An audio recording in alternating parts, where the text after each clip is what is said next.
thoughts on that game? Yeah, I felt that Blackburn made less mistakes than we did, and up to the first goal, there was one good chance either end.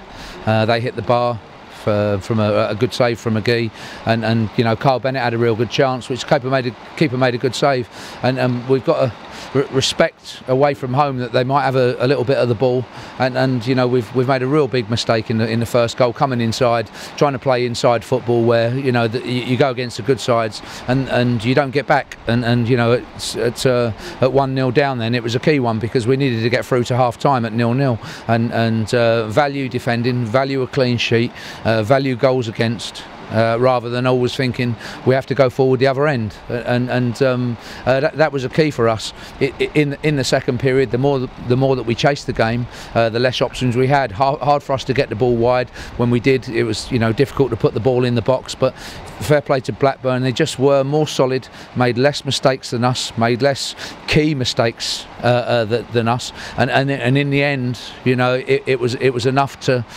give them the victory, which looked comfortable. Carl Bennett might have put you ahead and might have made a different complexion on it. Goalie made a good save. Yeah, he did, and as I said, you know, there was one good chance because they had a good chance as well. McGee made a good save for us, and really, in terms of clear-cut chances up to the first goal, as the away side coming to a good club, that was where it was, and you know, Dion's decided to cut inside.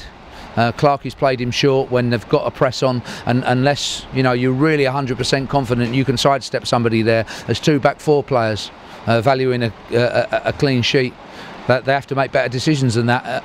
And anyway, you know, that first goal was the key one, and made it difficult after that.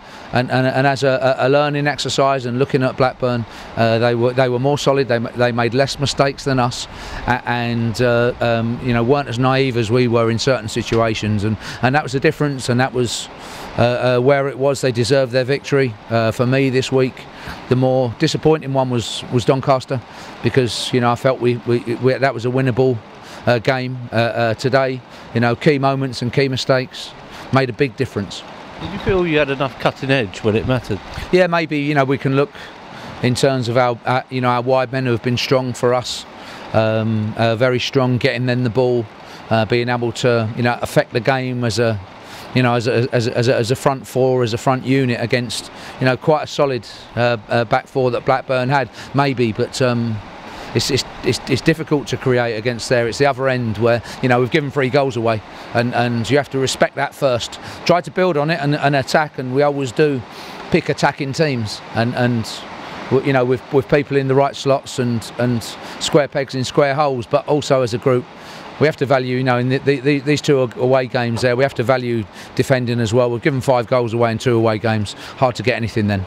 If there is any mitigation, there probably isn't. It became a bit farcical in the end, didn't it? Yeah, perhaps, but you know, there were difficult conditions, but, you know, we can't use that as an excuse. It's not really in my mind. It is what it is.